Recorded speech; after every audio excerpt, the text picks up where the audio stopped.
तार परवर्ती मुहूर्त ईश्वर आशीर्वाद अशेष ड्राकुला फेरी आसी चिठी गुड़िक सेल कर पकाइला। यह भितर जोनाथन निजर चिठी दुईटी को बदल सारी जहाँकि ड्राकुला जापारि नथिला। प्रथमे लिखिथिबा चिठी रे जहाँ जहाँ लिखाई से पढ़ी सारी पूर्व बार से चिठी खोली द्वितीय थर पढ़ा आवश्यक मन कले नाही।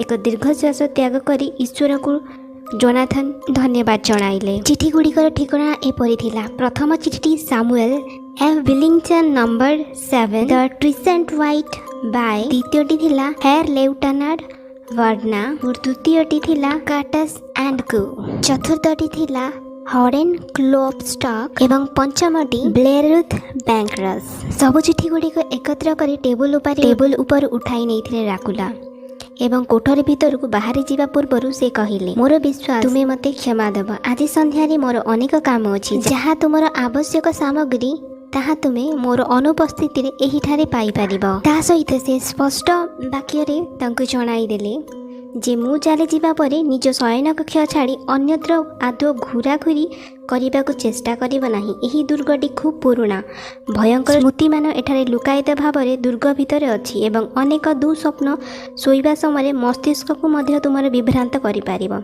सावधान होइथिबो। एही कक्ष छाड़ी अन्यत्र शोइबा को चेष्टा करिबो नाही। एहा तुम पई बहुत विपदर कारण आनिपारे। जदि मो उपदेश मान तेबे तुमे तुम विश्राम गृह रे ही निरापद रहिबो। ड्राकुला तार वक्तव्य शेष करी सेही स्थान चलीगला। वक्तव्य भितर गोटे मात्र कथा पाई जोनाथनकर भय थिला। शोइबा पर जदि कौनसी दुस्वप्न शिकार हुए तेबे एही निर्जन दुर्ग भितर जोनाथन श्वासक्रिया बंद होई जीव। संगे संगे एवं से संगे संगे मृत्युवरण करेंगे। किंतु ड्राकुलार शेष कथा पाई तार आदौ चिंता नथिला। दुर्ग भितर जेकोसी स्थान रे शयन करने मनरे तांकर भय नथिला। जीशुख्रीष्टंकर झुलुथिया पदकटी मथा उपरे मारी शोइले मन भितर आउ कोनोसी प्रकार भय संचार हेबो नाही। यह से मन मध्य भाविथिले। ड्राकुला जेतेबेले जोनाथन को एका छाड़ी बाहर को चलीगले। जोनाथन शयन कक्ष भितर प्रवेश कले। किछि समय शज्या उपरे बसिले। कौनसी स्वर शब्दर आभास नाही। शयन कक्ष भितर बाहरी आसिले एवं दुर्गर दक्षिण पार्श्व को लंबी जाइथिबा पाहाच उपरे ठिड़ा हेले। पाहाच ओह्लै तलको खसिले। खूब अंधार भितर डूबी रही पाहाच गुड़िक थिला। शेषरे विराट एक द्वार उपरे हाथ मारिले। बाहर पटु दरजा बंद कर दिया जाइछि। एबे बुझी पारिले ड्राकुला द्वारा से संपूर्ण रूपे बंदी। पलायन करिया पई समस्त पथ तांको पई बंद कर दिया जाइछि निश्चित भावरे। सेठारु शयन कक्ष भितर को से निराश होई फेरीगले। शोइबाकू आदौ इच्छा हैला नाही। जोनाथन धैर्य च्युति घटी। ड्राकुला द्वारा से बंदी मुक्ति मिलिया पई कौनसी से उपाय खोजी बाहर कर पारु नथिले।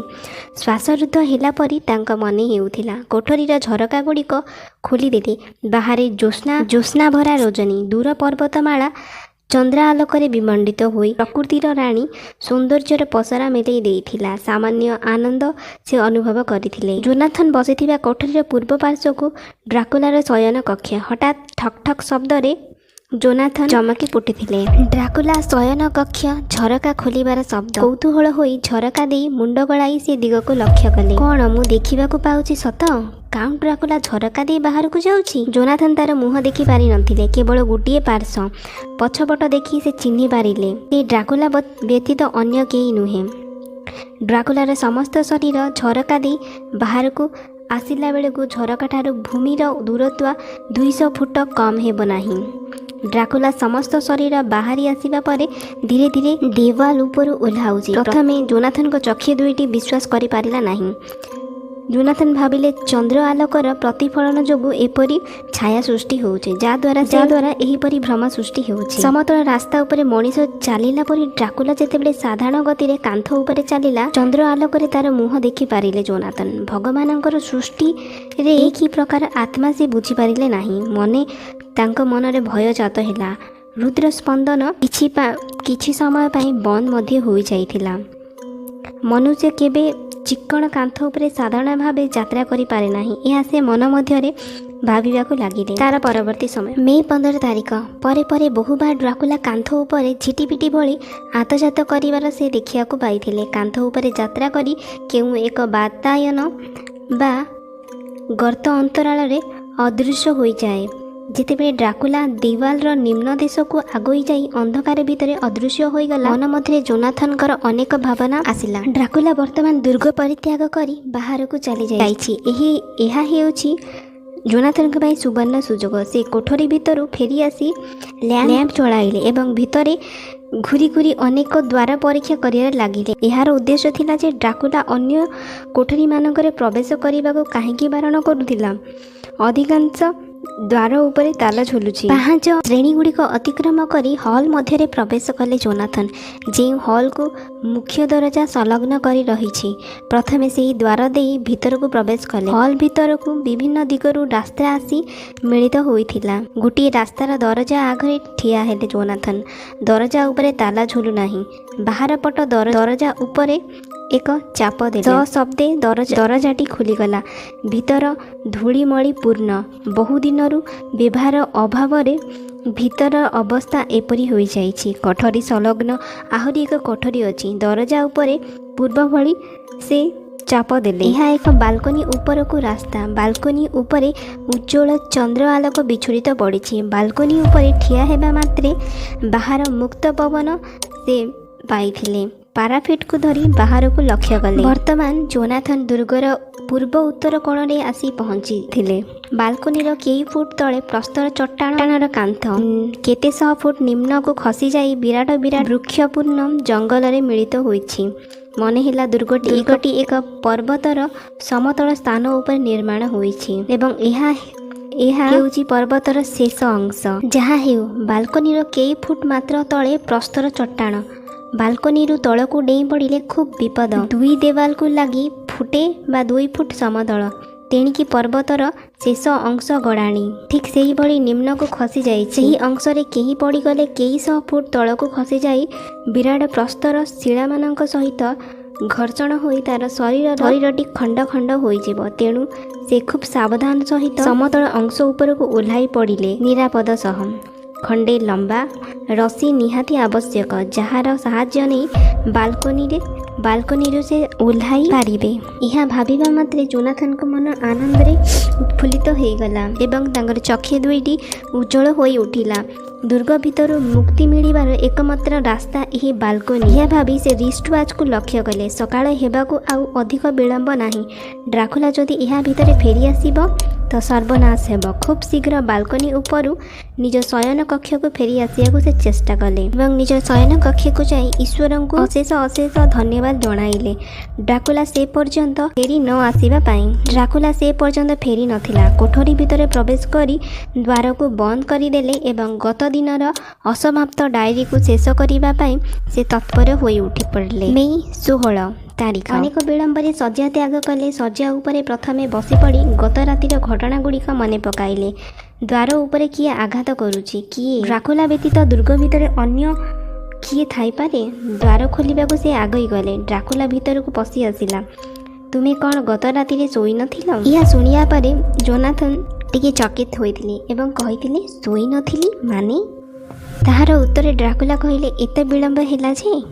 ଡ୍ରାକୁଲାର ପ୍ରତି ଉତ୍ତରରେ ଜୋନାଥନ କହିଲେ, କ'ଣ ବା କରିଥାନ୍ତି, ଶୋଇପଡ଼ିଥିଲି ଏମିତି। ଜୋନାଥନଙ୍କ ଠାରୁ ଏହି ଉତ୍ତର ପାଇବା ପରେ ଡ୍ରାକୁଲା ପୁଣି ଥରେ ଜଣାଇଥିଲା, ଖୁବ୍ ଦୁଃଖର ସହିତ ଜଣାଉଛି, ଆଜି ବି ଦୁର୍ଗ ଭିତରେ ରହିପାରୁନାହିଁ।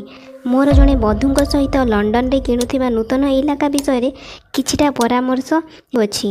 ସେଥିପାଇଁ ଦିନସାରା ବାହାରେ କଟାଇବାକୁ ପଡ଼ିବ। ଏତିକି କହି ଡ୍ରାକୁଲା ବାହାରକୁ ବାହାରିଗଲା। ଦିନସାରା ଡାଏରୀ ଲେଖିବା ଓ ବିଶ୍ରାମ ନେବାରେ ବିତିଗଲା ଜୋନାଥନଙ୍କର। ସନ୍ଧ୍ୟା ହେଲା। ନିଜକୁ ପ୍ରସ୍ତୁତ କରିନେଲେ ସେ ପୁନଶ୍ଚ ଗତ ରାତିର ସେହି ଅଭିଯାନକୁ ଆରମ୍ଭ କରିବା ପାଇଁ। ରାତି 10ଟା ପର୍ଯ୍ୟନ୍ତ ଅପେକ୍ଷା କଲେ ଏବଂ ଡ୍ରାକୁଲା ଯଦି ଫେରିଆସେ ଶୟନ କକ୍ଷ ଭିତରେ ମୋତେ ନ ଦେଖି ସନ୍ଦେହ କରିପାରେ। ରାତ୍ରି ଭୋଜନ ଶେଷ କରି ସେ ବାହାରି ପଡ଼ିଲେ ଓ ମୁଖ୍ୟ ହଲ୍ ଭିତରେ ପ୍ରବେଶ କଲେ। ପୂର୍ବ ରାତ୍ରି ପରି କୋଠରୀରେ କୌଣସି ପରିବର୍ତ୍ତନ ହୋଇନଥିଲା। ଚଟାଣ ଉପରେ ଥିବା ପତଳା ଧୂଳିର ଆସ୍ତରଣ ଉପରେ ଜୋନାଥନଙ୍କ ପାଦଚିହ୍ନ ଏପର୍ଯ୍ୟନ୍ତ ପଡ଼ିଥିଲା। ପ୍ରଥମେ କୋଠରୀ ଅତିକ୍ରମ କରି ବାଲକୋନି ଉପରକୁ ସେ ଉଠି ଯାଇଥିଲେ। ବାଲକୋନି ଉପରେ ବିଛୁରିତ ହୋଇପଡ଼ିଥିଲା ଚନ୍ଦ୍ର ଆଲୋକ। ଚନ୍ଦ୍ର ଆଲୋକରେ ଯାହା ଦେଖିବାକୁ ପାଇଲେ ତାହା ପ୍ରଥମେ ବିଶ୍ୱାସ କରିପାରିଲେ ନାହିଁ। ଦୁର୍ଗ ଭିତରେ ଡ୍ରାକୁଲା ବ୍ୟତୀତ ଜୋନାଥନ ଏକା ଏତେ ଦିନ ଧରି ରହି ଆସୁଥିଲେ। କିନ୍ତୁ ଏମାନେ କିଏ? ଆଜି ପର୍ଯ୍ୟନ୍ତ ଡ୍ରାକୁଲା ଏମାନଙ୍କ ବିଷୟରେ ଜୋନାଥନକୁ କିଛି ମଧ୍ୟ କହିନଥିଲେ ତ? ଚନ୍ଦ୍ର ଆଲୋକରେ ତିନୋଟି ମୂର୍ତ୍ତି ସେ ଦେଖିପାରିଥିଲେ। ସେମାନଙ୍କର ପୋଷାକ ପରିଧାନରୁ ମନେ ହେଉଥିଲା ଯେପରି ସେମାନେ ଥିଲେ ତିନୋଟି ତରୁଣୀ। ସେମାନେ ଜୋନାଥନ ଦିଗକୁ ଲକ୍ଷ୍ୟ କରି ଛିଡ଼ା ହୋଇଥିଲେ। ଏହା ଦେଖି ଜୋନାଥନ ସେଠାରେ ଅଟକି ଯାଇଥିଲେ ଓ ସେମାନଙ୍କୁ ଲକ୍ଷ୍ୟ କରି ଦେଖିବା ମାତ୍ରେ ମନେ ହେଲା ମଧ୍ୟରାତ୍ରିର ନିଶବ୍ଦ ମୁହୂର୍ତ୍ତରେ ସେ ଏକ ସ୍ୱପ୍ନ ରାଜ୍ୟରେ ଖୋଇ ବୁଲୁଛନ୍ତି। ଚନ୍ଦ୍ର ଆଲୋକରେ ଜୋନାଥନଙ୍କ ଶରୀରର ଛାଇ ଯେତେବେଳେ ଲମ୍ବି ଯାଇଥିଲା, ମାତ୍ର ତରୁଣୀ ତିନିଙ୍କର ଛାଇ ସେତେବେଳେ ଆଦୌ ନଥିଲା। ଆଉ ଗୋଟିଏ କଥା ସେ ଲକ୍ଷ୍ୟ କରି ବିସ୍ମିତ ହେଲେ, ସେମାନଙ୍କର ପାଦ ଭୂମିକୁ ସ୍ପର୍ଶ କରୁନାହିଁ। ତିନି ଜଣଙ୍କର ଉଚ୍ଚତା ପ୍ରାୟ ସମାନ ଥିଲା ଏବଂ ସେମାନଙ୍କ ଦାନ୍ତଗୁଡ଼ିକ ଧଳା ଓ ମୁନିଆ ଥିଲା। ଅଧର ଗୁଡ଼ିକରୁ ବିନ୍ଦୁ ବିନ୍ଦୁ ସଦ୍ୟ ରକ୍ତ ଝରି ପଡ଼ୁଥିଲା। ସେମାନଙ୍କ ଭିତରୁ ଦୁଇ ଜଣ କଳା କୃଷ୍ଣ ରଙ୍ଗର ଥିଲେ। ନାକ ଗୁଡ଼ିକ ଗୁଜିଆ ଓ ଲମ୍ବା। ଡ୍ରାକୁଲାର ଚକ୍ଷୁ ପରି ଏହି ଦୁଇ ଜଣଙ୍କର ଚକ୍ଷୁ ଦୁଇଟା ଓରାଟଗତ ଓ ରକ୍ତିମ ହୋଇଥିଲା। ସେମାନଙ୍କ ମୁଖଶ୍ରୀକୁ ଭୟରେ ଜୋନାଥନ ଆଉ ଚାହିଁପାରିଲେ ନାହିଁ। ସେମାନେ ପ୍ରଥମେ ନିଶବ୍ଦରେ କଥୋପକଥନ ହେଲେ ଓ ପରେ ହସି ଉଠିଲେ। ଓଃ, କି ଭୟଙ୍କର ହସ! ତରୁଣୀମାନଙ୍କର ଅଧର ଫାଙ୍କ ଦେଇ ଏତେ ଭୟଙ୍କର ହସ ଝରି ପଡ଼େ ବୋଲି ଆଗରୁ ସେ କେବେ ଦେଖିନଥିଲେ। ତୃତୀୟ ଝିଅଟି ସୁନ୍ଦରୀ ଓ ଗୌରବର୍ଣ୍ଣର ଥିଲା। ସେ ତାର ହାତ ଦୁଇଟିକୁ ଆଗକୁ ବଢ଼ାଇ ଦେଇ ଜୋନାଥନଙ୍କ ଆଡ଼କୁ ଅଗ୍ରସର ହେଲା। ଆଗେଇ ଯାଇ ସେତେବେଳକୁ ତାର ପଛରେ ଠିଆ ହୋଇଥିବା ଦୁଇଟି ତରୁଣ କହିବା ଆରମ୍ଭ କଲେ, ଆଗେଇ ଯାଅ, ତୁମର ପାଳି ପ୍ରଥମେ, ତୁମ ପଛରେ ଆମେ ସବୁ ଯିବୁ। ହଁ, ସେ ଆମ ଦୁହିଁଙ୍କଠାରୁ ସୁନ୍ଦରୀ, ପ୍ରଥମେ ଉପଭୋଗ କରିବା ତାର ନ୍ୟାର୍ଯ୍ୟ ଦାବି। ଚନ୍ଦ୍ର ଆଲୋକରେ ଦେଖାଯାଉଥିବା ସେହି ତିନୋଟି ମୂର୍ତ୍ତି ରୂପକ ଯୁବତୀ କିଏ? ଯାହାଙ୍କର ଆଖି ଦୁଇଟି କୋରଡ଼ଗତ ଓ ରକ୍ତିମ। ସେମାନଙ୍କର ଦାନ୍ତ ଗୁଡ଼ିକ ଖୁବ୍ ଧଳା ଓ ମୁନିଆ ଏବଂ ତାଙ୍କର ହସ ଏତେ ଭୟଙ୍କର ଥିଲା ଯେ ଜୋନାଥନ ଭୟରେ ସେହି ତିନୋଟି ତରୁଣୀ ଚାହିଁ ପାରୁନଥିଲେ। ଆପଣ କ'ଣ ଭାବୁଛନ୍ତି ସେମାନେ କିଏ? ଯଦି ଏହା ଜାଣିବାକୁ ଚାହୁଁଛନ୍ତି ମୋ ସହିତ ଜଡ଼ିତ ରୁହନ୍ତୁ ଏବଂ ଶୁଣନ୍ତୁ ଡ୍ରାକୁଲା କାହାଣୀଟିକୁ ଆଗକୁ ଶୁଣିବା ପାଇଁ ଚ୍ୟାନେଲଟିକୁ ଲାଇକ୍ କରନ୍ତୁ, ସବସ୍କ୍ରାଇବ୍ କରନ୍ତୁ ଓ ନୋଟିଫିକେସନ୍ ପାଇଁ ବେଲ୍ ଆଇକନ୍ଟିକୁ ପ୍ରେସ୍ କରନ୍ତୁ।